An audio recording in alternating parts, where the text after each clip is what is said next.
श्रीमान् वेङ्कटनाथार्यः कवितार्किककेसरी वेदान्ताचार्यवर्यो मे सन्निधत्तां सदा हृदि.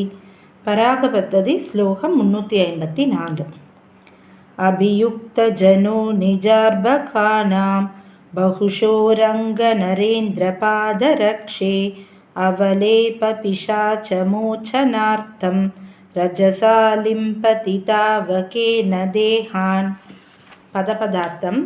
ஹே ரங்கநரேந்திர பாதரக்ஷே, ஸ்ரீ ரங்கநாதனுடைய திருவடியை காப்பாற்றுகின்ற பாதுகையே, அபியுக்த ஜனகா மிகவும் நல்லவரானவர்கள், நிஜார்பகானாம் தன் குழந்தைகளுடைய, தேகான் உடம்புகளை, அவலேப கர்வமாகின்ற, பிசாச்ச பிசாசிலிருந்து, மோச்சனார்த்தம் விடுவிப்பதற்காக, தாவகேன உன்னுடையதான, ரஜசா தூளியினாலே, லிம்பதி பூசுகிறார்கள் அப்படின்னு சாய்க்கிறார்.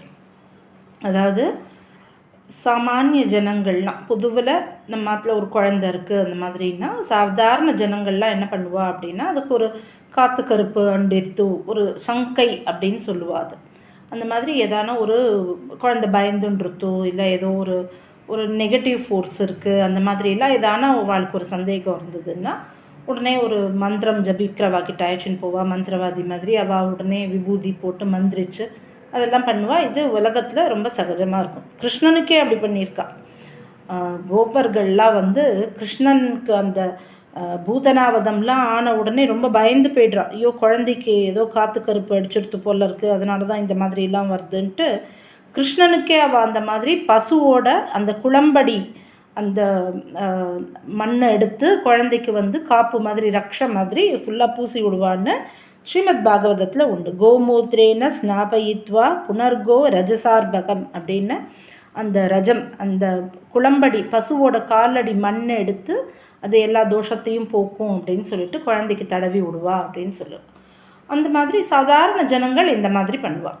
ஆனால் பரமைகாந்திகளாக இருக்கிறவா, அதாவது பெருமாளை தவிர வேற ஒருத்தரை சேவிக்க மாட்டேன், பெருமாளை விட ஒரு தேவதாந்திரத்துக்கிட்ட போக மாட்டேன், எனக்கு எல்லாமே பெருமாள் தான் இருக்கக்கூடிய உண்மையறிந்த பெரியோர்கள், அபியுக்த ஜனகா உண்மையறிந்த பெரியோர்கள் என்ன பண்ணுவா அப்படின்னா அவள் இந்த மாதிரி மந்திரிச்ச இதெல்லாம் அதுக்கெல்லாம் போக மாட்டா. அப்போ என்ன பண்ணுவா அப்படின்னா தாவகேன பாதுகையே தாவகேன உன்னுடையதான தூளியினாலே பூசுகிறார்கள் அப்படின்னு சாய்க்கிறார்.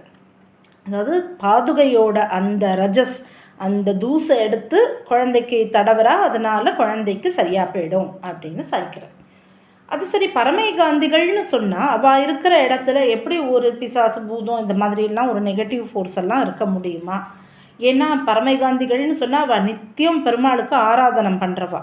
அந்த மணி சத்தம் கேட்குற இடத்துல எந்த விதமான ஒரு நெகட்டிவ் எனர்ஜியும், அது பேய் பிசாசு இந்த மாதிரி எடுத்துக்கலன்னா கூட பொதுவிலேயே எந்த விதமான ஒரு நெகட்டிவ் எனர்ஜியும் இருக்க முடியாது.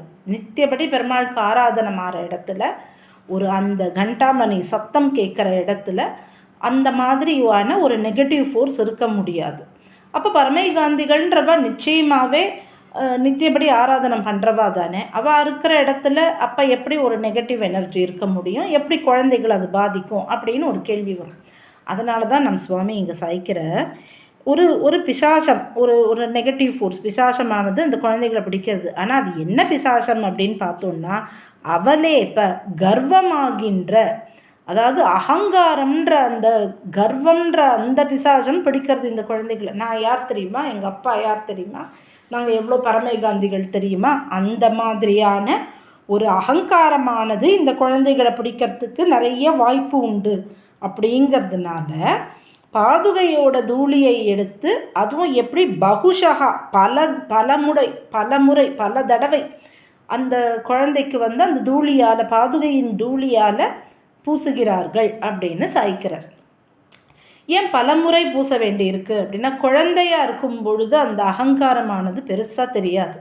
அந்த குழந்தையானது கொஞ்சம் கொஞ்சமாக வளர தான் அந்த அகங்காரமும் சேர்த்து வளரும். குழந்தைகளுக்கு பெருசாக அந்த கர்வம் நான் யார் தெரியுமா அப்படிங்கிறதெல்லாம் இருக்காது. அது இருந்தாலும் ஒரு விளையாட்டுத்தனமாக தான் இருக்குமே ஒழிஞ்சு அது அந்த மாதிரி இருக்காது. ஆனால் அந்த குழந்தைகள் வளர அந்த கர்வமானதும் பல மடங்கு வளரும்.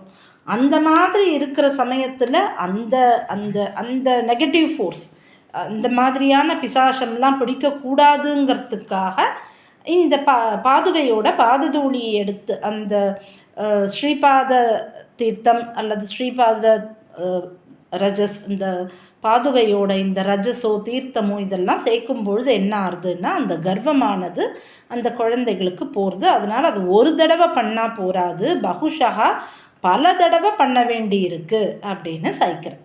சரி, அது எப்படி பாதுகையோட ரஜஸை எடுத்து பூசுறதுன்னா என்ன, அது எப்படி போக்கும் அப்படின்னா, நம்ம அடிக்கடி குழந்தைகளை கோவிலுக்கு கூட்டிகிட்டு போகணும்னு சொல்கிற ஸ்லோகம் இது ஆக்சுவலி. ஏன்னா குழந்தைகள் அதுங்களுக்கு பெருசாக தெரியாது, யார் பெருமாள் அதெல்லாம் பற்றி எதுவுமே தெரியாத வயசுலேருந்தே கோவிலுக்கு கூட்டிட்டு போகிறதுன்றதை நம்ம பழக்கப்படுத்திட்டோம் அப்படின்னா கோவிலுக்குன்னு போகும்போது ஸ்ரீசடாரி கண்டிப்பாக வாங்கிப்போம். அப்போ தலையை குனிஞ்சு வாங்கிக்கும் பொழுது அந்த பசங்களுக்கு புரியும், சின்ன வயசுலேருந்தே இது பழக்கத்தில் வரும். பெருமாள்ன்றவர் சேஷி, அவர் அத்தனைக்கும் எஜமானனவர், நாம் அவருடைய சேஷன், நம்ம அவருக்கு கடமைப்பட்டவா, நம்ம அவருக்கு வேலை செய்ய வேண்டியவா, கைங்கரியம் பண்ண வேண்டியவா அப்படின்ற எண்ணமானது சின்ன வயசுலேருந்து மனசில் பதியும் பொழுது என்ன ஆகும், அப்போ நான்ற அகங்காரம் வரவே வராது. நான் யார் தெரியுமா, நான் எப்பேற்பட்டவன் தெரியுமா அப்படின்ற அகங்காரமோ மமகாரமோ எதுவுமே அந்த குழந்தைகளுக்கு வராது. ஆக இந்த ஒரு பயம்தான் பரமை காந்திகளுக்கு ரொம்ப ஜாஸ்தி. பேய் பிசாசெல்லாம் பார்த்தெல்லாம் அவளுக்கு பயம் கிடையாது. ஏன்னா அதெல்லாம் அவளோட ஆராதனத்தின் மூலமாகவே அதெல்லாம் சரி கட்டிட முடியும். ஆனால் மனசுக்குள்ளே இருக்கிற ஒரு பைசாசம், அது அந்த அகங்காரம், அதை அழிக்கணும்னா என்ன பண்ணணும் அப்படின்னா அது பாதுகையினுடைய தூளியினால தான் சரி பண்ண முடியும், அதாவது ஸ்ரீசடாரியால் தான் சரி பண்ண முடியும். அதனால் தன்னுடைய குழந்தைகளுக்கு அடிக்கடி பகுஷா பல தடவை அந்த தூளியை பூசுகிறார்கள்.